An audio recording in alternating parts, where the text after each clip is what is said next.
Talk about sticker shock. You feel it every time you go to the grocery store. Prices for eggs, milk, meat, cereal, fruits, and veggies are all way up. Overall inflation in the last 4 years was 19%, but supermarket prices jumped 25% according to the USDA. And once food prices go up, they tend to stay there. Yes, inflation at the supermarket is slowing, and some products have already come down in price, but no one expects food prices to drop back to where they were pre-pandemic, which means you need a plan. I'm Herb Weisbaum, the Consumer Man, a contributing editor at Checkbook.org. Welcome to Consumerpedia at Checkbook.org. We're the nonprofit that helps consumers select services, avoid trouble, and save money. Because we don't accept any advertising or take money from any business we recommend, you can rely on Checkbook.org to be completely independent and objective. Now, here's the host of Consumerpedia, America's consumer expert, the Consumer Man, Herb Weisbaum. In this episode, why are food prices so high?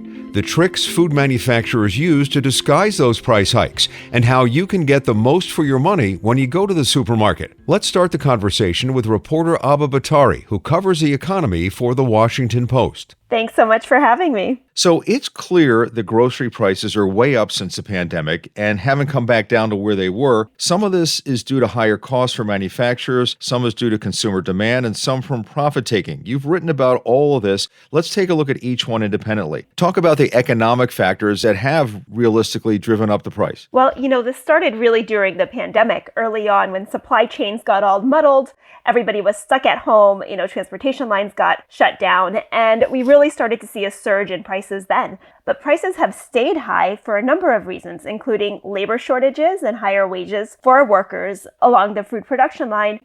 There's also been a number of other climate issues and other geopolitical issues that have contributed to these rising costs, including droughts, extreme heat. We've had dry spells around the world, avian flu, which caused the cost of chickens and eggs to shoot up.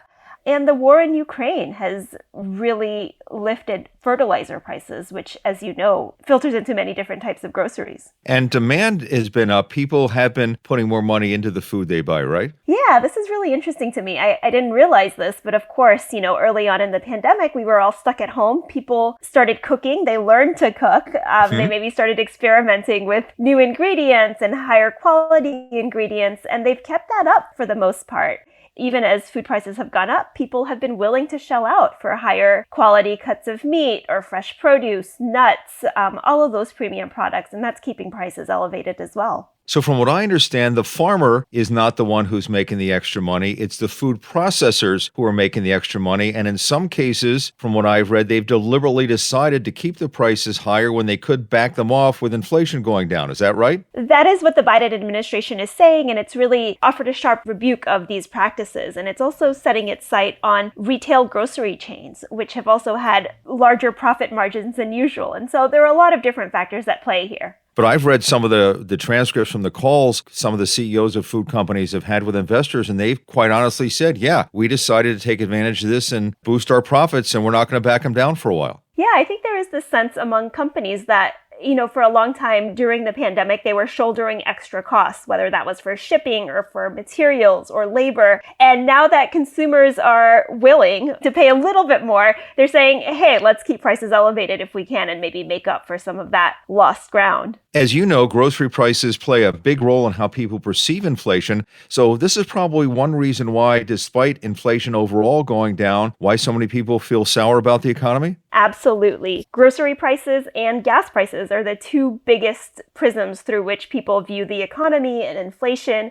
We know gas prices have generally come down in the last 6 months to a year, but grocery prices, people are confronted with those at least once a week, if not more, every time they're at the supermarket. They're saying, wait a minute, these eggs used to cost a lot less a few years ago, and they sort of get riled up about it over and over. We hear in the news about the things that haven't come down in price, but some food products actually have gone down significantly from their post-pandemic highs. Can you give us a few of those, a few examples? Yeah, I mentioned egg prices, and we know last year those shot through the roof for a while. They've since come down quite a bit. Lettuce prices are down, tomatoes are down, and overall, the Agriculture Department expects food prices to fall by about 0.4% this year. So that's some good news on the horizon. It is indeed. As you said, food prices overall are expected to continue dropping this year, but as long as the economy is as good as it is, we're never going back to pre-pandemic prices. We're just going to see slower price hikes, right? That's right. And we're already starting to see that slowdown. Grocery prices went up 12% in 2022.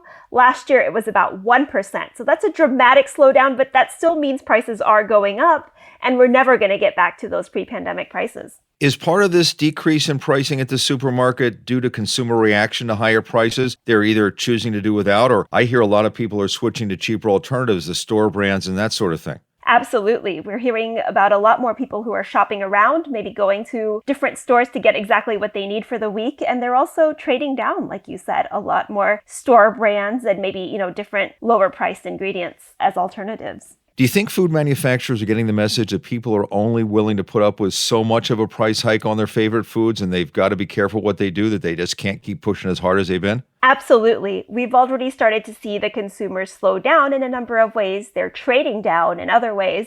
And I think that sends a very clear message that people are only willing to pay so much extra for their everyday supplies. So as a reporter who covers the economy, what sort of things have you done personally to try to deal with higher food prices? Like a lot of Americans, I think during the pandemic, I was sort of in splurge mode. The grocery store was the only place I was really going. And so I thought, hey, let's live it up. But as things have settled back to normal and as I've felt a lot of that sticker shock, I've sort of pared back and I'm thinking twice about the things that I buy and I'm sticking to my grocery list. Yeah, I'm being a lot more careful too. Abha, it was great talking to you. Abha Bhattarai covers the economy for the Washington Post. You can read her stories at WashingtonPost.com. Thanks again for being with us. Thank you. Food makers have some sneaky ways to raise prices, hoping you won't notice. Straight ahead, shrinkflation and skimpflation. Plus, money-saving tips from a Checkbook super shopper. I'm Herb Weisbaum, the Consumer Man, and this is Consumerpedia, powered by Checkbook.org. To help you make smart choices, Checkbook has price and quality ratings for dozens of supermarkets and delivery services in these metro areas: Boston, Chicago, Philadelphia, Seattle, San Francisco, Minneapolis-St. Paul, and Washington, D.C. If you live in or around one of these 7 cities and haven't joined Checkbook yet, get a free 30-day subscription to all of our ratings by going to checkbook.org/Consumerpedia. Most shoppers know when the price of milk, eggs, or bread goes up, but you may not notice when packaged goods are downsized ever so slightly. This inconspicuous shrinkage, fewer sheets on a roll of toilet paper, skinnier paper towels, less coffee in the can, smaller ice cream containers, fewer chips, cookies, or pretzels in the package, is easy to miss. My good friend Edgar Dworsky has been tracking shrinkflation and exposing it on his website, consumerworld.org, for more than 3 decades now. Edgar joins us from Consumer World headquarters just outside Boston. Hi there, Herb. So why are companies doing this, as if I don't know? Basically, when I've asked them, why did you downsize a particular product? They'll say, well, our costs have gone up. But the best answer I ever got from them was, we wanted to keep the item at a familiar price. So that suggests to me manufacturers know that consumers are price sensitive, but they're not net weight sensitive. So simply put, smaller package, same price equals a price increase, right? It is a sneaky price increase because manufacturers know that consumers don't pay attention to the product package fine print, the net weight on products, or the net count on paper products. And they can get away with shrinking the product inconspicuously, which really is a backdoor price increase. So you see a 16-ounce package of coffee, which used to be 16 ounces in those containers, and now there may be 12 ounces, 13 ounces, and you're just assume that it's a 16-ounce container. There's 16 ounces inside, right? That's what's going on here? I remember years ago when one of the coffee makers, went to the smaller sizes below 16, and they said, well, we've fluffed up the beans and we can't put as much grounds in the can anymore. Give me a break. Can you give us a few examples, and you have so many of them, of some specific products and how they've shrunk over the years? Well, we've certainly seen ice cream since, around the year 2000. We always used to buy half a gallon of ice cream in the store. That's 64 ounces. Then they took a cup out of it and it went down to 59 ounces. Then they took another cup out and the standard size for a lot of the big brands became 48 ounces. And just recently, we saw Turkey Hill, for example, go from 48 to 46 ounces. And I think, unfortunately, we may begin to see some other brands follow suit. So even the long-standing 48-ounce container is not going to be the same anymore. I saw one example of bagels, more of the commercial brands, would have 6 in the package. Sara Lee went down to 5. Now, that's pretty noticeable. But other types of things you don't notice. You know, when the jug of Tide went from 100 ounces down to 92, did most people notice? I would suggest not. Clearly, shrinkflation started well before the pandemic, but did it get worse during the pandemic? I think during times of high inflation, we tend to see more examples of shrinkflation. It's been around for decades. You know, I can think back to the 1960s when Charmin first came out. You had 650 sheets on a roll. The biggest rolls today that Charmin makes, Charmin Super Mega Rolls, is something like 336 sheets. So we're talking now over 60 years later, and the product has still 300 fewer sheets, but they make it seem like it's a super duper big roll. And I still want to squeeze it every time I see it. I don't care what the commercials say. That's right. Mr. Whipple would be very annoyed with you, Herb. Mr. Whipple would be very old is what he would be. On Super Bowl Sunday, the White House released a short video of President Biden saying he'd had enough with shrinkflation, and he took food companies to task for this sneaky way of increasing their profits and their prices. The New York Times reported that you briefed Mr. Biden's economic aides just a few days before the video dropped. You must have been thrilled to see the president talking about this. I was absolutely shocked, to be honest. Can you think of a better spokesperson to help educate the public about shrinkflation than the president? So I'm not alone in championing the cause. No, you're not. And I think this is really catching on as people's food dollars are getting stretched further and further, and they're starting to pay attention to these kind of things a little bit more, and they're realizing how companies are doing this sneaky marketing to them.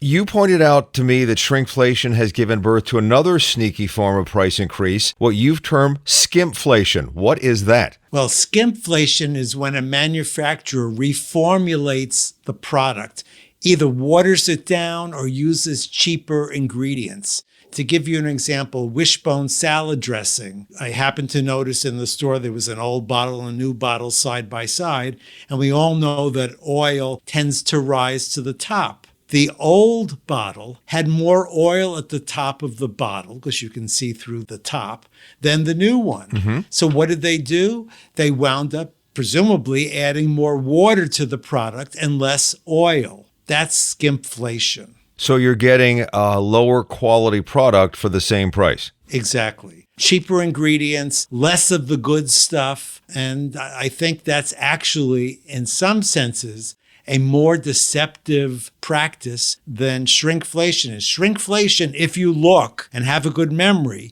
you can tell the product changed. Skimpflation, you don't know the formula. Do you know how much of a particular cleaning ingredient is in your bottle of Tide? Do you know if they've changed it out for a less expensive one? You've got no idea. Hasn't there been some pushback where people have tasted the new formulation and decided they didn't like it? Well, there was the case of a margarine last year called Smart Balance that used to be 64% oil, and it went down to 39% oil. That's like a 40% reduction. Yeah. Well, consumers could really taste the difference, because if you think about it, margarine, you spread it on bread, so you're really tasting the margarine, since the bread doesn't have much taste or the baked potato doesn't have much taste. ConAgra, the maker of the product, got over 2,000 one-star reviews on its website. What did they do? They read the reviews and they changed the product. So at the beginning of last year, they went back to the 64% formula.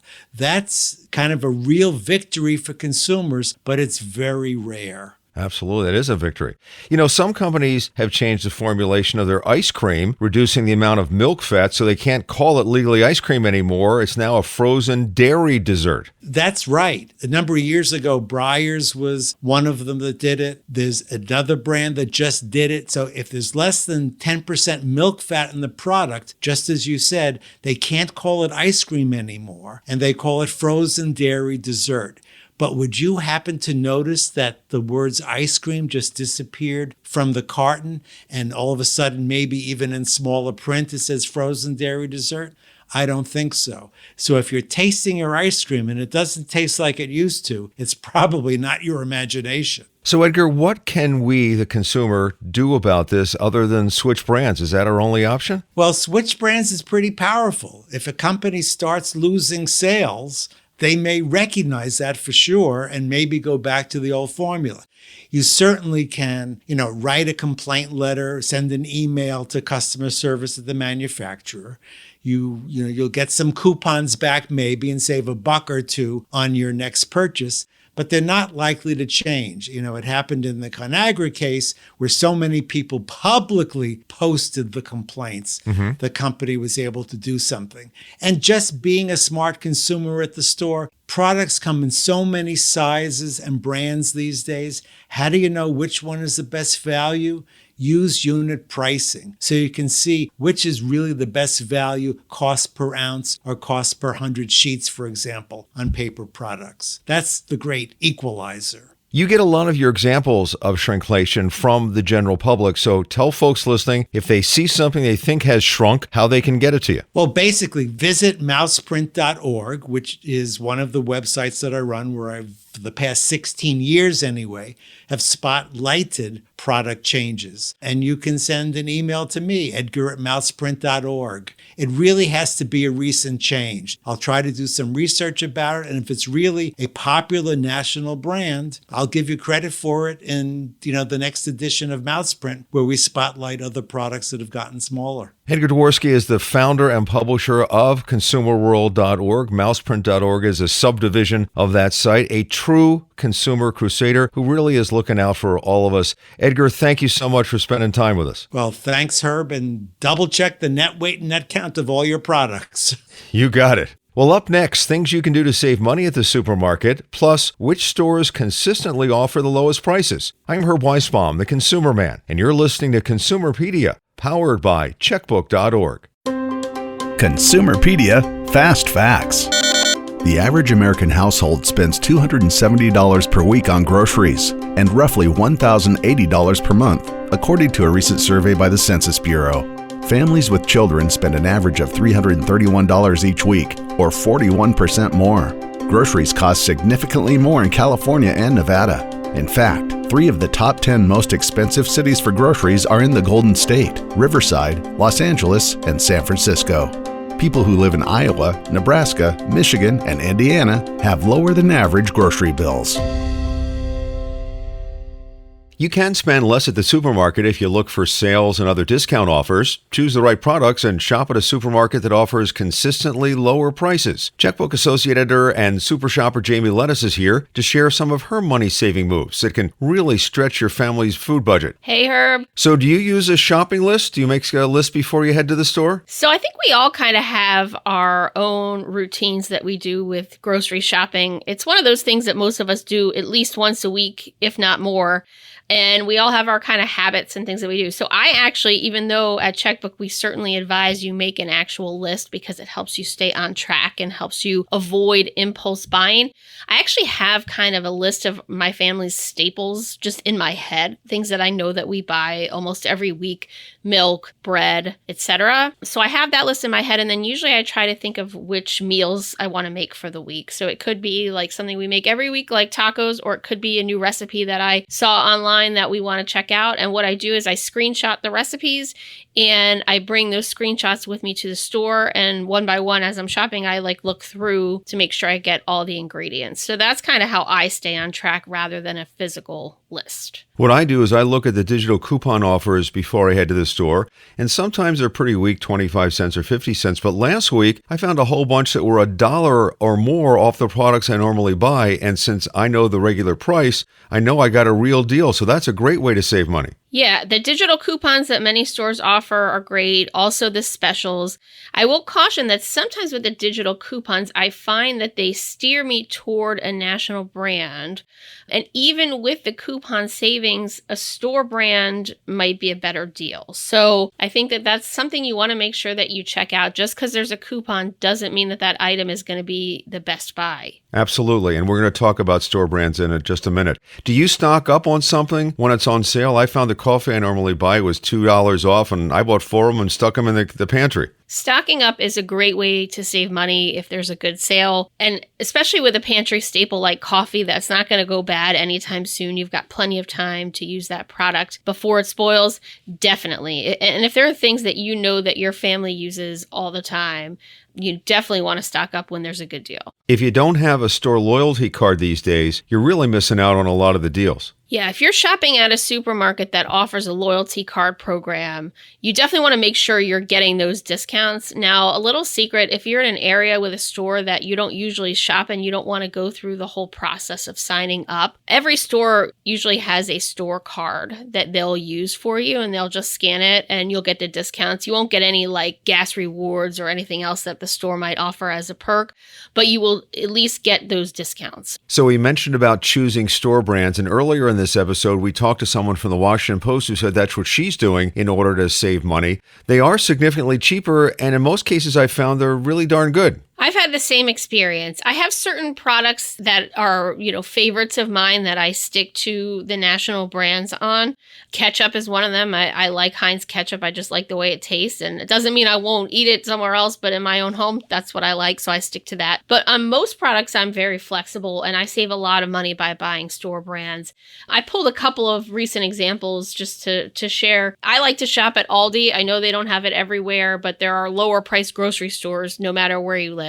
Fritos name brand corn chips, $4.95 for the same size bag. The Aldi brand, which is called Clancy's, and they're excellent, $1.99 a bag. I checked out vanilla extract for anybody who likes to bake. That's something that you always have in the house, and it can get quite pricey.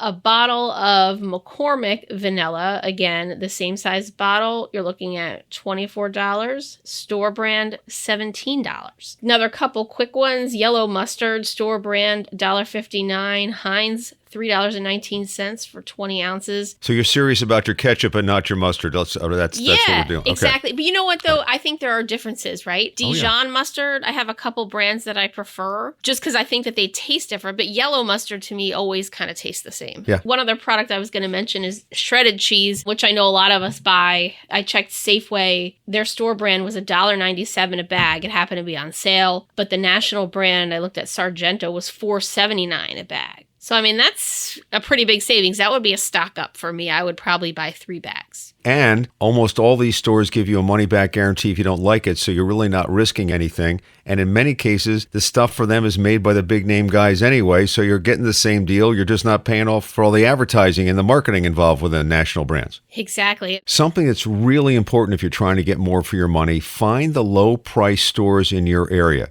We did some shopping around and found the prices really do vary greatly. Yeah, that's the number one thing you can do to save on your groceries is to choose a lower priced store. Because right off the bat, you're headed in somewhere where the prices are overall going to be lower. I did this recently this year. I've got 2 kids. I have a friend who has 3 kids. And I said to her, man, I'm spending so much on groceries these days with the costs going up. What do you do? And she goes, well, like my family, we shop at Aldi and we saved a ton of money. And I had never been to an Aldi before. And now I'm doing a lot of my grocery shopping there, especially produce. My kids eat a ton of fruit. And, I can get a package of strawberries there for like $2.99. At the regular grocery store, it might be $5. And, I buy a few of them. So by making that switch and also considering warehouse clubs, if they make sense for your family, we at Checkbook have looked at this a lot. Club pricing versus regular store pricing. And we found that a lot of times it does make sense to shop at a warehouse club and they help you save money. So look around your area, go to checkbook.org. We've evaluated supermarkets in 7 major markets, and you can see kind of where the grocery stores stack up, how they stack up. Chances are you've got a Walmart, Trader Joe's can sometimes save you money, but just pick the stores that are lower priced to start with. And one other tip that I will give you too, which works for warehouse club comparison shopping and comparing prices when things are on sale at the store, always look for per unit pricing. Usually on the store shelf, there's like a sticker that has the price tag. And if you look closely, most stores have a unit pricing figure there for you. So if you're trying to compare, say, 2 different package sizes of the same product, it makes it a lot easier to see which is the better buy. And we're a Costco family, and if the size is too big, we freeze some of it. And I've actually documented the pre-sale price and the sale price, and they really are sales, or legitimate sales. So if you have a Costco near you and you want to do that, that's another way to save money. Yeah, Costco is one of my stock-up stores in general, but especially when they've got a product that my family likes on sale. Half the time I get home and I'm like, oh boy, where am I going to put this case of, Nutella sticks that my kids love to snack on? But I'm like, well, they were on a really good sale, so it makes sense to make room. And one more tip from personal experience, check the receipt. I am constantly being overcharged for items that are on sale. Just take a second when you get out of the aisle. Just look and make sure, especially if it's a really good sale price, make sure they gave you that sale price. Every trip I save sometimes $2, $3, $4, $5 because one of these things scanned at the full price. I didn't get the discount price I was supposed to get. I find this a lot with the digital coupons. I don't know if you find it, Herb, but Yep. The digital coupons won't apply. And I'll be like, look, this is the item I bought. Here's the picture that it shows, in the app. There's no reason, and I do end up going to customer service to get that money back. And I know sometimes, it's like, is it worth it to stand there for $1.75? But I think it is. And sometimes I bought that product because of the coupon, and I really want the money. The other thing that you have to look out for is sometimes things scan twice, and you'll find that you'll get charged twice. Or, I've had situations with produce where the cashier rings in something that's a pretty inexpensive item as something that's, a lot more expensive. And you kind of are like, oh, wait a minute, those weren't truffles that I bought, they were just regular mushrooms. It's like you realize that you can save a lot of money by checking up on the receipt. Absolutely worth it. Jamie, I think there's a sale on aisle number 3, so we're going to let you go, but thank you so much for helping us save money. Jamie Lettis, one of our editors at checkbook.org. Thanks for having me. Well, that's it for this edition of Consumerpedia. We hope you'll rate this episode and follow us on Apple Podcasts, Spotify, or wherever you listen to your podcasts. Remember, we release new episodes every other Thursday. Another way you can support this show is to follow us on Consumerpedia on Facebook and Instagram, and at My Consumerpedia on Twitter. I'm Herb Weisbaum. Thanks for listening. Consumerpedia is a public service of Checkbook.org. We're a unique nonprofit that helps you save money and make smarter choices. You can count on Checkbook to help you find the best services and avoid the worst, with local ratings that are accurate and unbiased. If you live in or around these 7 cities and haven't joined Checkbook yet, check us out. Boston, Chicago, Philadelphia, Seattle, San Francisco, Minneapolis-St. Paul, and Washington, D.C. To get your free 30-day subscription, go to checkbook.org/consumerpedia. If you like what you've heard, we hope you'll become a supporter by using the link at the bottom of the show notes to make a small contribution each month. Consumerpedia, empowering consumers to save money and make smarter choices.